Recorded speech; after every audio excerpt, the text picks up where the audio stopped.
The topics and opinions expressed in the following show are solely those of the hosts and their guests and not those of W4CY Radio, its employees, or affiliates.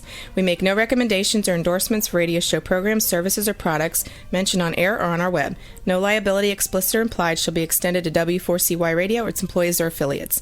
Any questions or comments should be directed to those show hosts. Thank you for choosing W4CY Radio.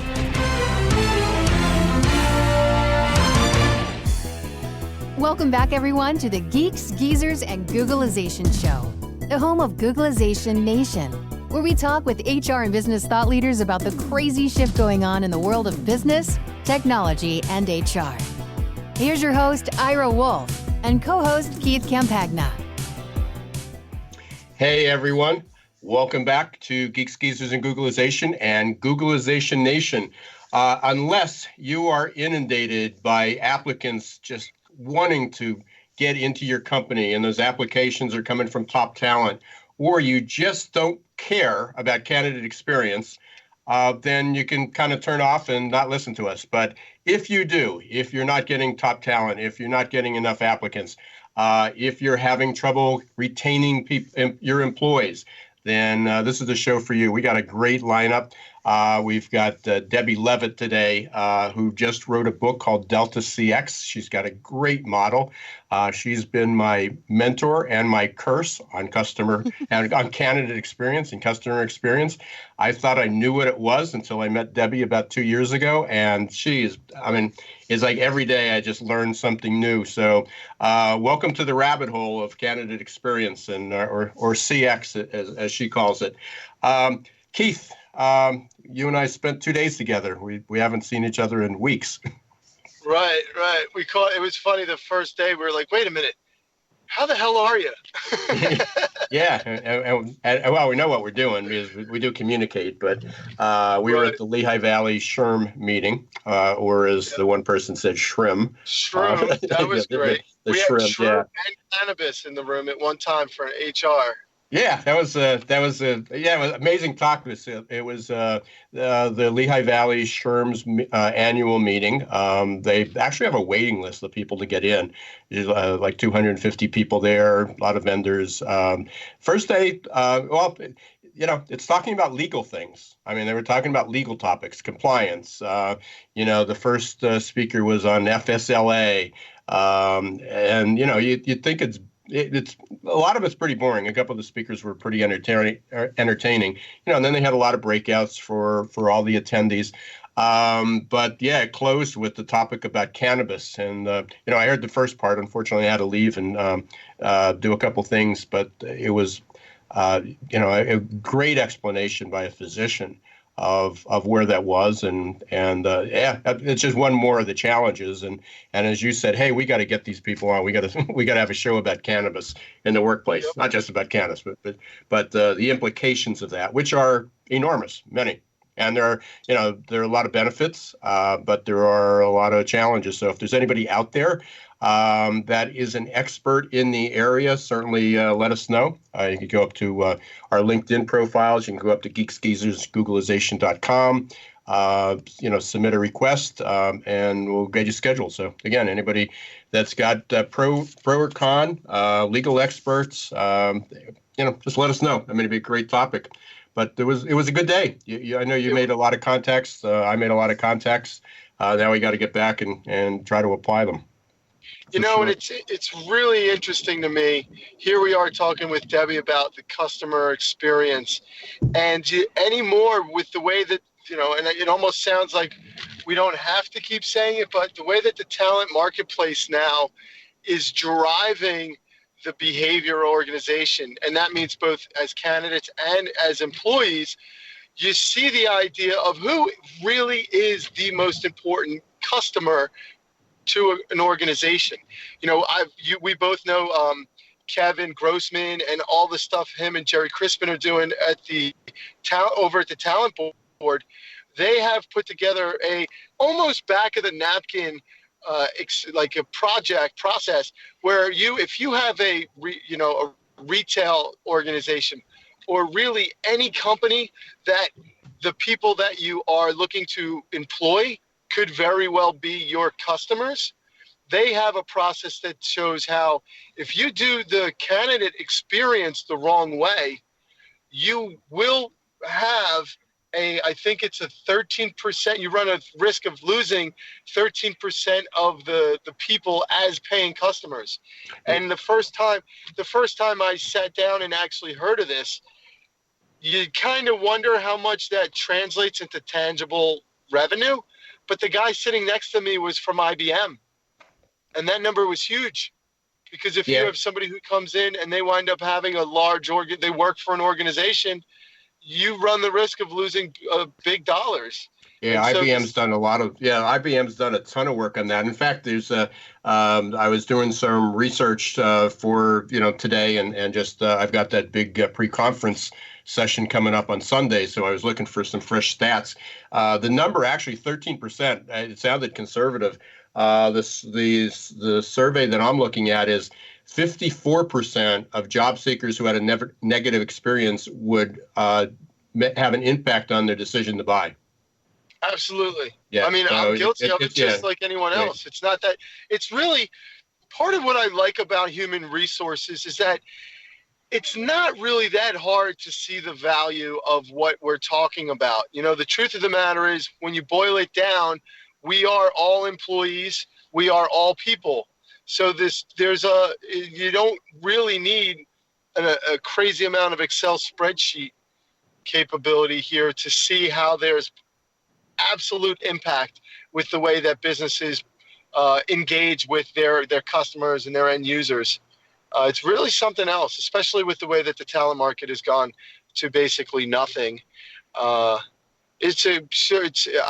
excited to have Debbie on the call because she's going to be bringing so much more value to the big picture, I think, than I know than most people know. Yeah, I mean, most of us think of candidate experience as sort of good customer service, be nice to people and do that. And there's just so much more, and especially living in a digital world. And that's where it crosses over. So she'll talk a little bit about the difference of, where that, used to be just design a nice, friendly user interface. But then if you don't, which HR is notorious for, they get these beautiful looking websites, they revamp their technology, and then they don't respond to people on a frequent basis, or if somebody has trouble submitting, they can't get. So we're going to talk about all that, and that's part of what the Delta CX is. It's really combining the experience from first impression to I guess the last, which hopefully is a good one. Just a couple other stats, which will kind of be our segue to get in. And before I do that, I do want to thank our sponsors, Zor.ai. Really thank them for coming online this month and for the year. So we're going to be talking a lot more about them. And again, that's, they're part of that candidate experience, different ways to communicate, quicker, faster, more responsive, and success performance solutions. And you'll hear about them in a few minutes as well. So just a couple other stats that came up, and I pushed this out as far as our promoting the show this morning. And I do want to thank Debbie. Thank Debbie again, because she was a fill-in. Unfortunately, the other guest we had is in Paris, and somebody else who was a backup is actually in the airport. So Debbie was gracious enough to fill in, and we've been trying to get her on this show. I interviewed her live a couple weeks ago for a LinkedIn Live. So anybody that wants to see it can go to my feed, LinkedIn Live, and she's also did a lesson for my new course, Recruitment Marketing for the Accidental Recruiter. So Debbie and I talk quite a bit. But for anybody who has a question, submit it to, you can either do it on the LinkedIn feed. I'm kind of monitoring that. Even faster is put it in the chat on w4cy.com. There's a chat button. Or you can actually call and talk to us direct, 561-623-9429. That's 561-623-9429. So this morning, yesterday when we were sitting at a show in between events, I was looking up some stats, and again, these are pretty shocking, and I want to get Debbie's opinion on it. And this is why it's so important. 45% of job candidates, almost half, who do not have a positive experience before they apply, because most of the time when you talk about candidate experience, and this includes the talent board, and I was surprised when we talked with Kevin last January, I think it was, and we talked about it. They measure candidate experience from the time a candidate applies, which is important because that's where HR has notoriously been bad at it. Again, applications come in, or even the type of what the application format looks at, and then they don't respond or they don't offer feedback. A lot of things there. But the candidate experience starts way before that, and they're not as yet measuring that. So if half the candidates do not have a positive experience before they apply, 70% of them will share that experience, and 69%, again, almost 7 out of every 10, will never apply again. Now, That's before they apply. And the company doesn't know it. Right. So I talk about this all the time. We know what the recruitment funnel looks like, and we know that in many companies, the candidate abandonment rate in the application is 50 to 90%. Now you throw this on, it's like they're getting like 1 out of every 20 people that is interested in applying. Amazing dropout. So that's what we're talking about. Let's get to Debbie. Debbie Levitt, new book, Delta CX. She initially, and Debbie will correct me, I'm sure on this, kind of lived in the UX world, which is the user experience, and has broadened that because it's much more because of our technical world, our digital world. She teaches a lot of companies around the world. She's got a pretty impressive resume. She can share that if she'd like, or you can go up and we'll have some of that on a link to her bio on the website. But I want to get into Debbie because we got a lot to talk about. So welcome, Debbie, all the way from Italy. Hey, everybody. Thanks for having me. I hope my Wi-Fi holds out. Yeah, appreciate it. Yeah, well, we've been there. I've got, I was actually on a web meeting with a web conference with a prospective client this morning, and I've got 1 gig coming in, and they couldn't hear me at times. So, ooh. Yeah, it's like, why? so I'm not on DSL, not on wireless. I got a 1 gig internet connection, and it still goes in and out. So we understand. We've been there before. Thank you. Yeah. It's beautiful. And we're grateful because we get to add you to our list of international guests. Yeah. Yes, please do. Yeah, I'm so glad you're not. I wish you were close. I know you're going to be nearby in a couple weeks, but over in the U.S. doing some work and some things. But yeah, it's absolutely great that you're in Italy, and now we can add you to that list. So, Debbie, yes. Before we dive into Delta CX, let's go into a couple things. You heard it. You heard the kind of the layup that we gave you. Companies talk about candidate, customer experience. I mean, we're talking specifically about a niche of that, but customer experience, user experience. You corrected me on this about a week or so ago about the digital experience. Kind of flesh out all these acronyms as people see them flying around, and then and especially in HR, if they say, what's this have to do with us? So CX, UX, DX.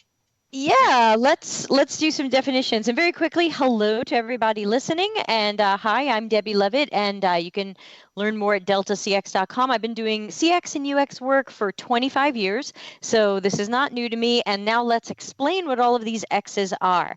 So we've probably heard somewhere about UX, user experience, and very often word we use to define anything having to do with a screen. So people using computers, laptops, smartphones, now your smartwatch, your Nest thermostat, your Tesla dashboard. So anything that is a screen of some sort, the people who are researching, architecting, designing, testing, and coming up with all these concepts and layouts and stuff, they work usually in UX. But then there was this other thing that kind of appeared, and that was called CX. And that's not candidate experience, that's customer experience. And that was used as more of an umbrella term to mean this is every single experience that a human can have with your brand, or maybe a dog. I haven't thought about it, but maybe that some sort of customer is going to have with your entire company and brand.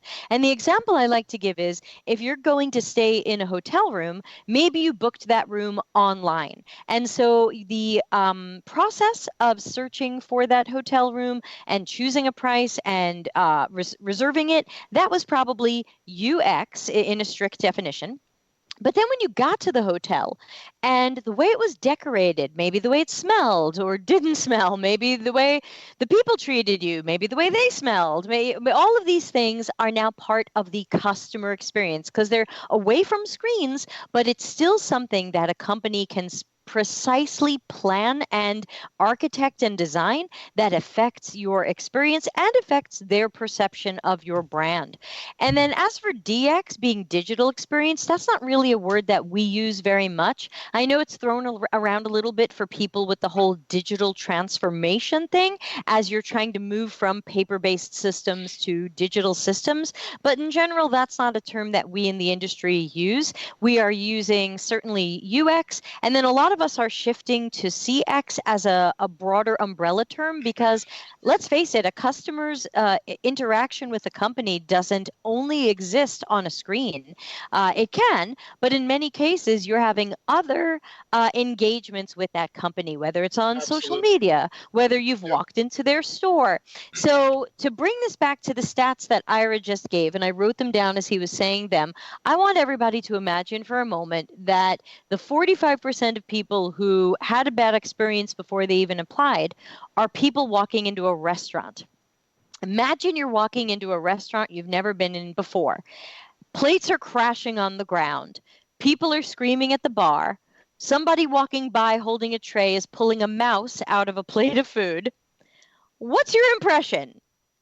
Oh my God, what is going on in this place? Oh, I'm in New York. Yeah, exactly. I'm having a terrible experience. I haven't even ordered yet. I haven't even sat down, and this is already pissing me off. It's already scary. Ira knows my model, the 4 horsemen of bad CX. They are frustration, confusion, disappointment, and distraction. And when you go into that crappy, Keith, you want to talk about New York restaurants? I once had a sushi chef cut his finger and try to give me sushi with blood on it in New York City. I know that sounds normal, for New York City. But, so what's my experience? And I haven't even eaten the food. And of course I didn't.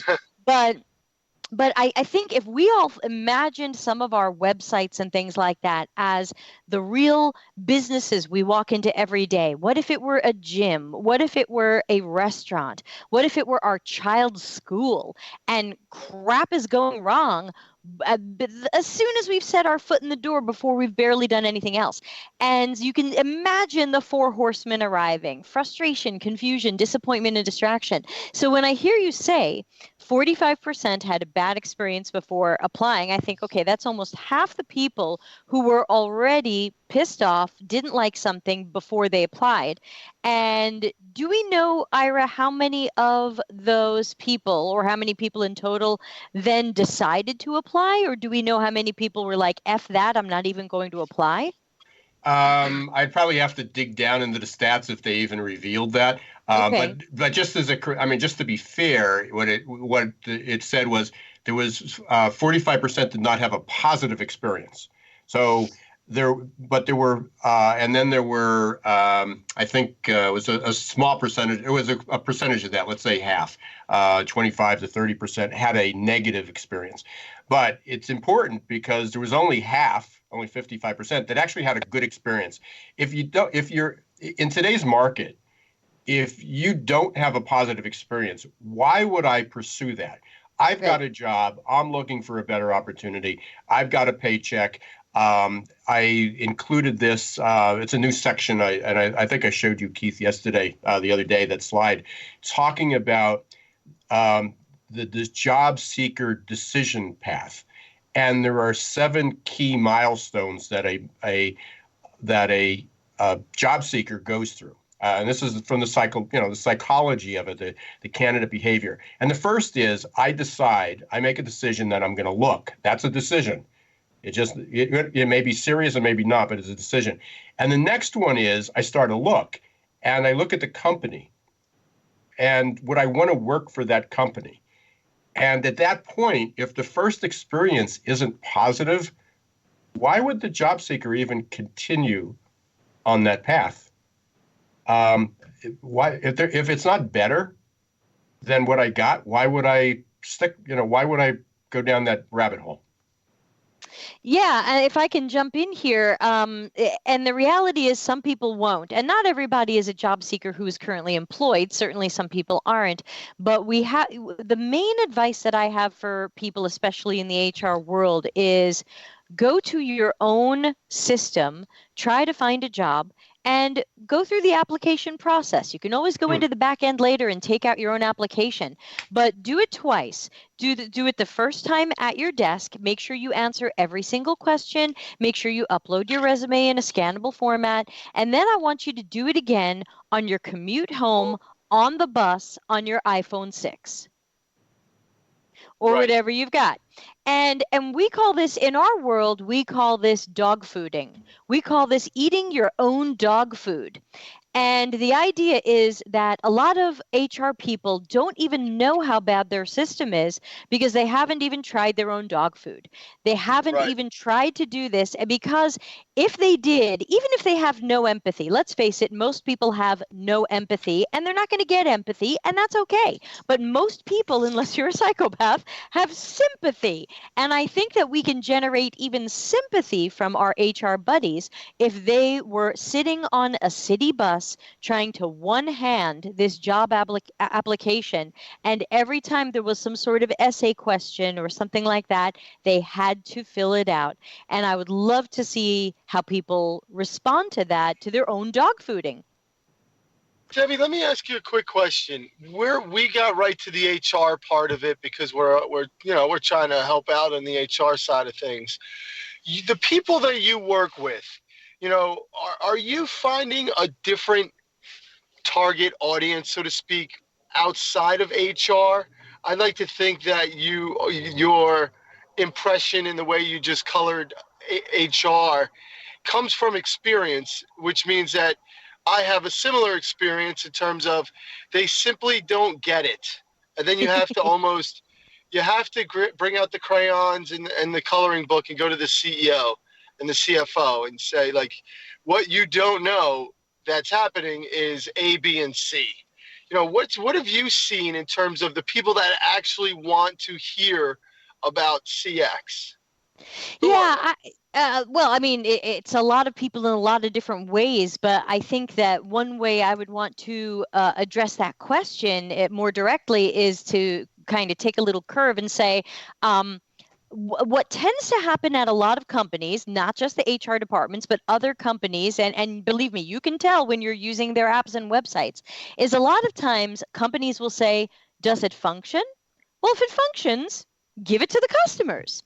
And there isn't always huge regard for what the customer's experience was. Was this easy to learn? Was this easy to use? Could I accomplish my task quickly? We're all task-based, and we want to accomplish these tasks quickly and efficiently without thinking too much.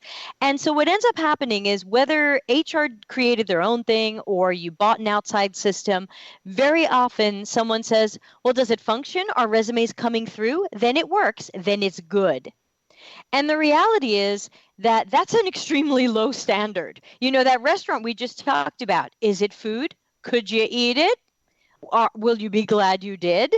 Two different stories. And so that's why I remind people that we must raise our standards because the candidates have higher standards. The candidates have higher standards than, did this function? Did my resume go through the tubes and wires?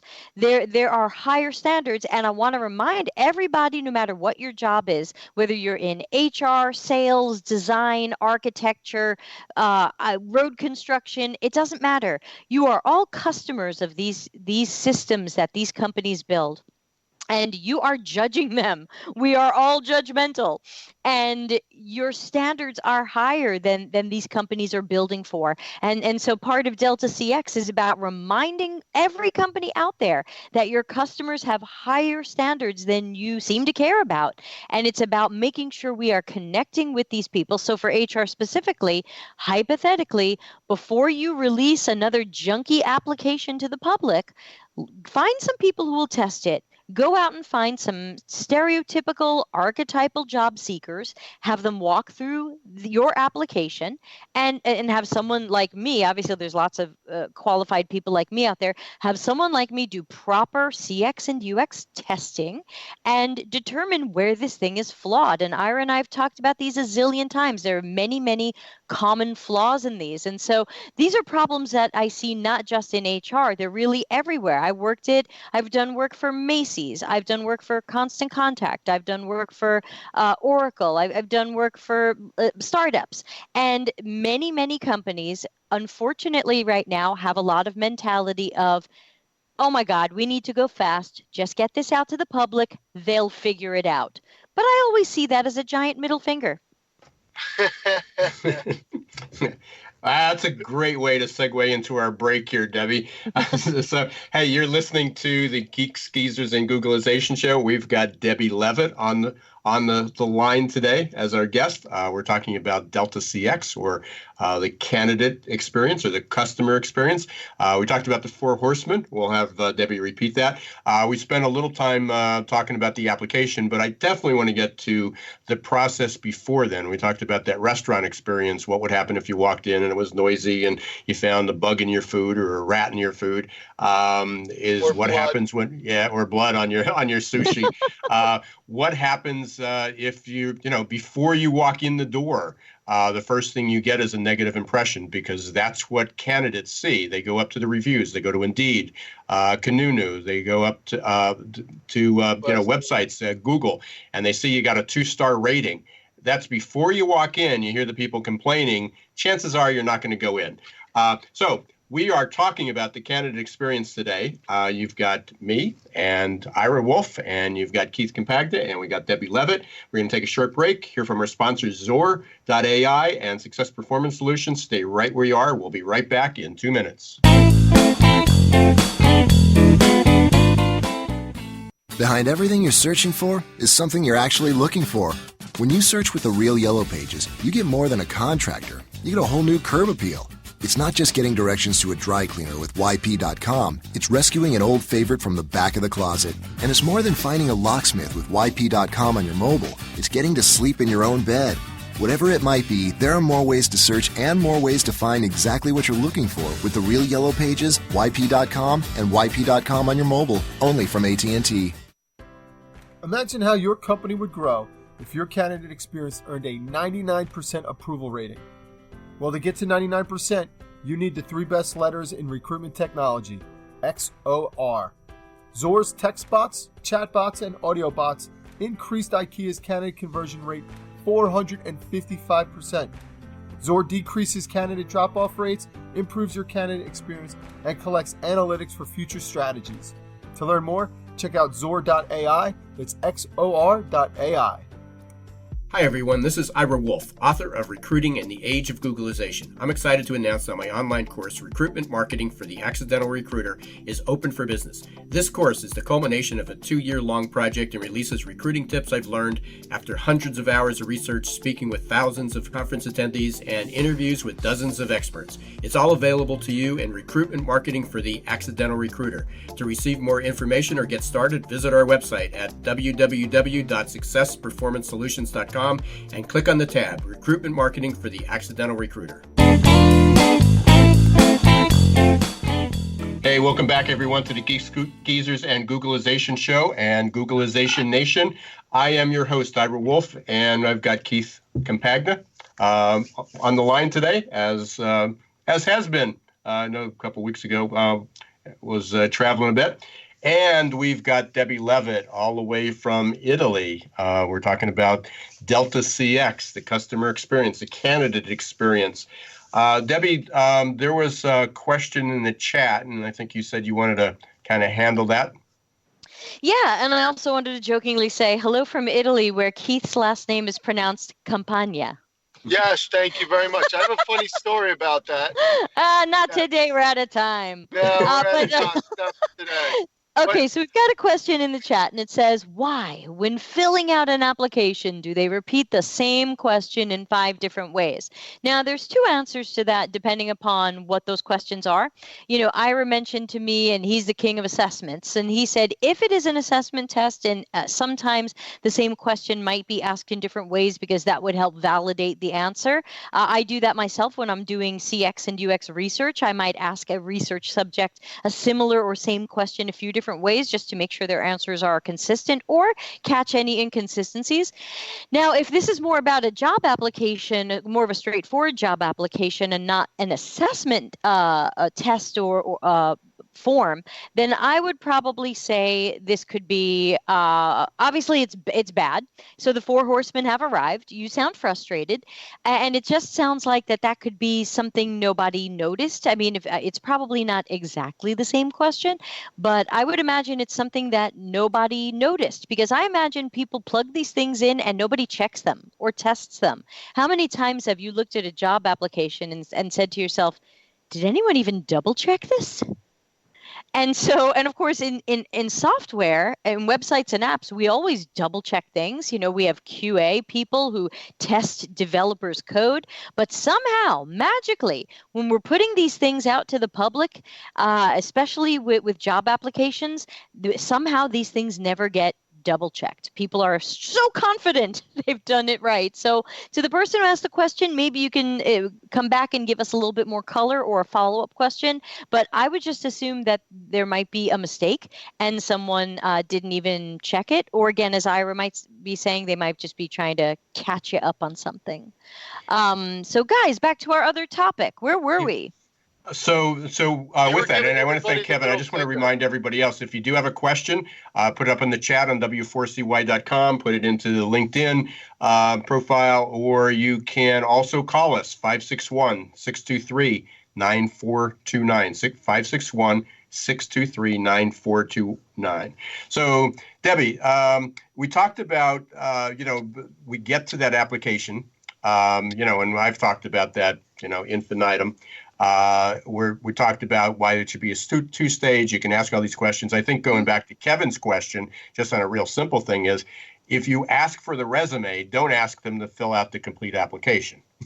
Or don't ask for my resume and then ask me to fix the parsing of it, or don't ask me to recreate my resume in a bunch of text boxes, especially if I am one-handing this on a phone on the bus. Right, which is where most people start the application. So, we always talk about having that short, very easy application, maybe 4 or 5 questions, which you don't even need their name. You need a way to contact them if they need to have a 4-year education or a college education, if they need to be licensed in the state of New York, if they need to be they have a passport to travel to Italy to see Debbie. Whatever screening, it is. Just screening. Yeah, what are the questions? What are the 4 questions? If they answer no to any of those questions, then why bother collecting the rest of the information? I know people are going to come up with a million excuses why, but it's not necessary legally or functionally to be able to acquire the street address of their employer from 14 years ago. Just stop it. Oh, and you don't even need to know my street address now. First of all, you won't be able to pronounce my street address now. But second of all, it's not even important, because when they ask for my street address now, that already feels almost like a breach of privacy to me. I feel like I don't need you to know my street address until we are signing an employment contract, and you need to know where to send the checks. Yeah, but before that, there is so much stuff about me that shows up on these forms that you absolutely don't need to know. And I can tell you from inside the universe that a lot of times this comes from a stakeholder or a business analyst, or sometimes a marketing department, or sometimes the HR people who say, but we really want to collect this information. And the joke I always tell is there's an old Monty Python sketch. I'm a big fan. And a guy wants to get car insurance, I think it is, and he has to fill up like a 55-gallon oil drum with urine. And so he goes to the the insurance guy, and he's like, well, I brought the barrel of urine. And the insurance guy goes, oh my God, throw that away. And the customer goes, what? Don't you want it? Don't you even test it? And he goes, no, we ask you to fill that to make sure you're serious about wanting insurance. Which goes to the application. So I hear this all the time. We get so many applications from unqualified people. If we have a shorter application, we're going to get even more of that. That's not a function of the application is not a screening tool. It's a selection tool. It's basically require the information. And most of the information that's on an application has nothing to do with qualifying anybody. Their name, their address, their city, their state, the phone numbers of the previous employers has nothing to do with if they are qualified to do the job. So they ask all this information, and it's like, well, if they're not willing to sit down for 30 minutes and fill this out, I don't want them. Well, good. All right, how's that working out for you? Yeah, So, right. Basically these days. So we can tear apart the application, all day long. But there's some real simple things. And to Kevin's point, who asked that question about asking the same question 5 different ways, don't ask for the resume and then ask the person to type it all out again in an application form. There should be a way to be able to differentiate that. So let's go back to the beginning. So I'm looking for a better job. I'm frustrated at work. I just listened to this podcast and they tell me all the good things I should be looking for. And I hear about somebody says, you should check out this company. So I go to the company and, the first thing I might check out is what the reviews are. Let's say they got 4 stars. So I'm interested. And then I land on the site. And now I'm at that restaurant that we talked about. What are some of the things that good examples? We can probably go on all day about bad examples. What are some of the really good examples that you would say when somebody lands on the site? These are the rules. These are the 5 fundamental rules, and I know 4 of them are don't do the 4 horsemen. So what are the good things that they need to do? Yeah, and I don't have a list in front of me, so I'm riffing. But I would say the first thing is if people really are hitting your website fairly cold, then the first question is, can they even find your career section?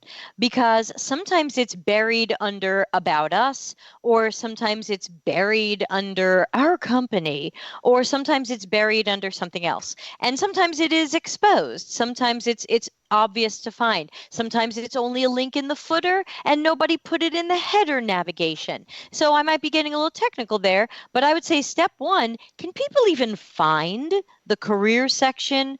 And people say, oh, well, they'll search for it if they want to find it. Again, you are assuming a lot about people. You're assuming they're going to do things you won't even do. You're assuming they have a lot more patience than you even have. And so put on your sympathy hat and remember that people don't like to think. They don't want to spend time and they don't want to figure it out. Just remember that next time you open up a box from IKEA. So I would say step 1 is can people even find easily, not eventually, easily the career section on your site? Then probably step 2 is what information is there? Is there a job list? Is there a job search? Are these searchable and sortable based on how many you have? Do you have other information on your site about what it's like to work there? Many people are building career websites that talk about the culture. They've shot videos with people who work there. They've shot videos with new people to the company. They shot videos with veterans at the company. And it just gives you a vibe of what's going on at this place. They've got pictures of people at meetings or retreats or whatever. So did you build out something that gives people a feeling that they could belong there? We are still humans. Web pages are not black and white newspapers. Did we build a site that, sure, helps them find the job so that they can apply? That's the ultimate path we want them to take. But did we give them a good reason to do it? Did we teach them about who your company is, what your values are, what you stand for, who you hire, what you're committed to? Give us a good reason to fall in love with working for you.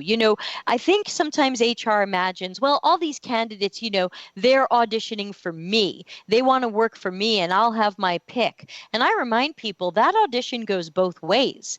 That people are People are checking you out at every step. What your website is like tells them something about who you are and what you care about, and then the interview will. So those are two early things. Did you want to jump in?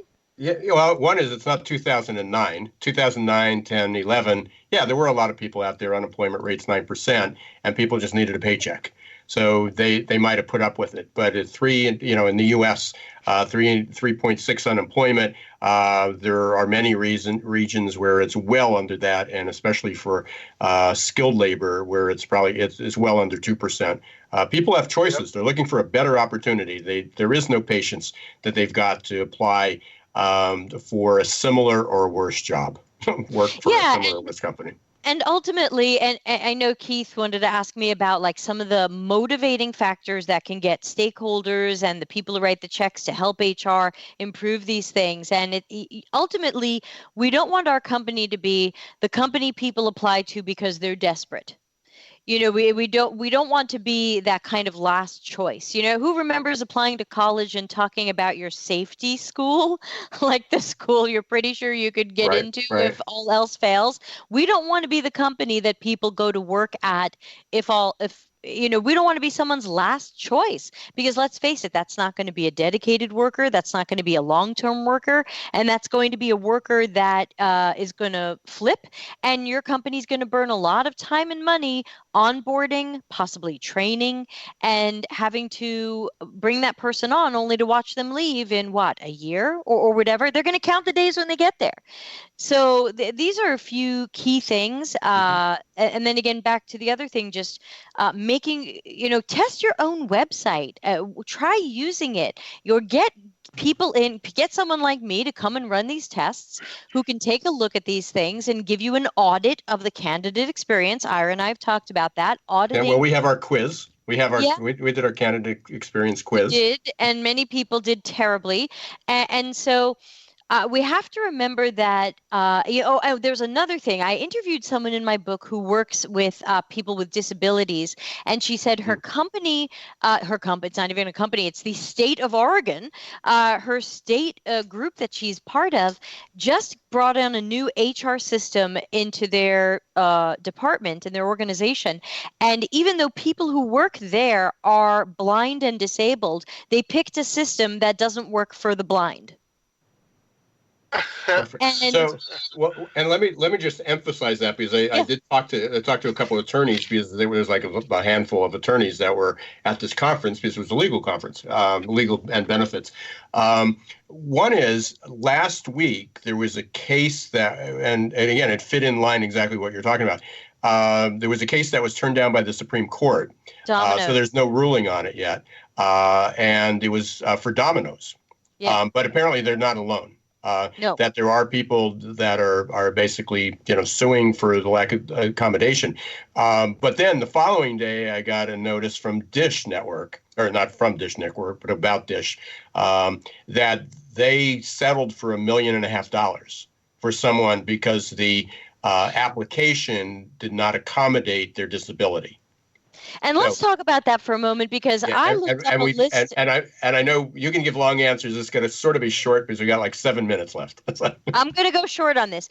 If you look up a list of disabilities that apply under the ADA, if you're in America, you will see stuff on there you didn't even think of. When I looked at that list, I saw cancer, I saw depression, and a disability is anything that affects your sight, your hearing, your motion, your cognition, your memory, your thinking, your speech. And so when we talk about, could someone who's blind order a pizza, so usually the no empathy, no sympathy response is, have that person get someone else to help them order a pizza.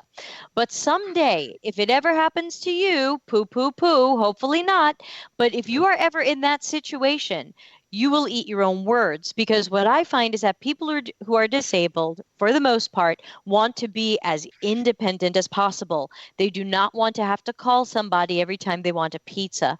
And the same is true for your HR system. So at Sheila's work, when people want to put in for time off, they have to ask somebody to help them fill out the time off form, because they're blind and the form doesn't work for the blind.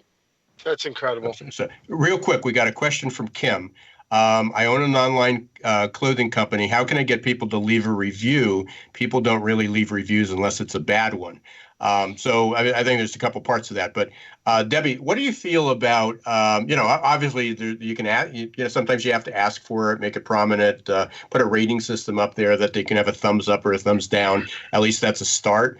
I know there's software such as like Hotjar. Is it Hotjar? No. What's the? There's one that you can put on some coding, and it pops up like the feedback that people can comment on the experience. You know what I'm talking about? Yeah, but it sounds like Kim owns his or her own a clothing company and probably has a website where this clothing is for sale. And very often my advice to those people, even though this has nothing to do with HR, my advice to those people quickly is probably take off your ratings. Because if everything you're selling on that site is yours, do you sell any one-star clothing, Kim? Is any of your stuff crap? And so the problem is the ratings may not be relevant or helpful. They may actually be a distraction. 4 horsemen showed up. And people might say, oh, this is a 4-star item. This is an item with no ratings. It must be bad. And so sometimes I find that entrepreneurs who have their own sites and have these ratings on there because it came with their e-commerce package or whatever, it might actually be a negative distraction because let's face it, do you sell anything that's crap? Well, if you do, take it off your site. Yeah, or do a follow-up. Have a quick survey afterwards. How was the experience? Yeah. Did it work out? So what's the point of it? Yeah, well, because people take these reviews seriously, as you know from all the HR reviews. And so I would say that for an online e-commerce site, in some cases, some of these ratings aren't needed. If they're not comparison shoppers like we all are on Amazon, and the ratings are, it's different. Right. But this is not totally HR. So I want to get back to you guys because I know we only have a few more minutes. Yeah, so I think we just set a record for going through fast and me not getting through 90% of the questions I wanted to ask you, but that's expected.